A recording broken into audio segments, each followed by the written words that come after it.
Hey guys, today we're going to be talking about the top 3 shirt busting chest exercises. I highly recommend you guys do all 3 of these, and trust me, maybe they're not going to bust your shirt open, but we'll get it as close as possible.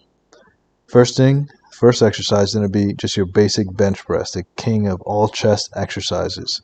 I highly recommend you guys do this exercise if you know how to do it correctly. So let's kind of touch on that.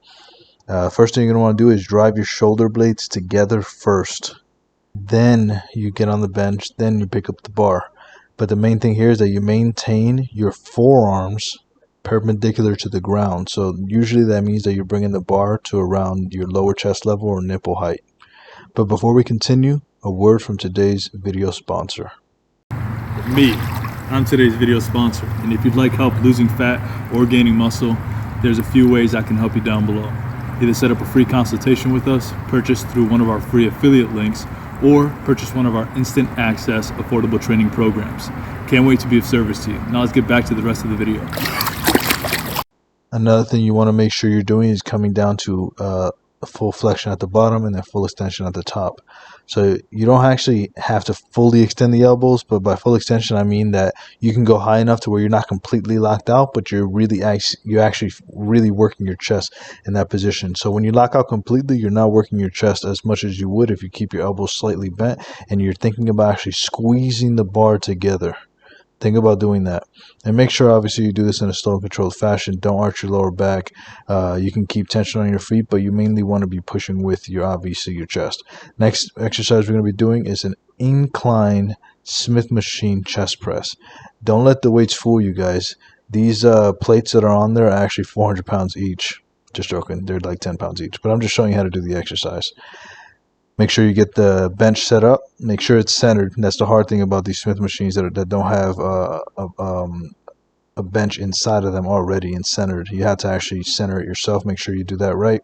Make sure that when you're set up, you can bring the bar down to around your upper chest level, and make the adjustments as necessary. If you need to know how to do these exercises, I'll drop a detailed explanation of do's and don'ts down below, like a video that I made on this exercise. But make sure that you're going to full flexion at the bottom, getting that good stretch, and then coming up and isolating the chest. Next one is going to be just your basic cable chest fly. So every machine is different obviously, but the motion is the same. Make sure that you're nice and upright with your head against the backrest there. You also want to make sure you're coming to full stretch in the back, and then when you're coming together, you're squeezing your chest. What I also want you guys to think about is making sure that you're doing it in a nice and controlled fashion. So this video right here specifically is slowed down. I'm not saying you need to go this slow, but you need to be going pretty close to this. That way you can really focus on each portion of the lift instead of just like moving the weight. Think of yourself as a bodybuilder more than just a weightlifter. If your goal is to end up building muscle, you need to make sure that you're in full control of the weight. Will your form deviate from time to time? Yes, whatever. But the vast majority of the time, you should be in full control of the weight, even when you're going to failure. So, like I said, sit up nice and tall. Allow your shoulders to come back. Make sure your elbows are not excessively bent. They should have a slight bend to them, and make sure you're contracting your chest as you're coming together.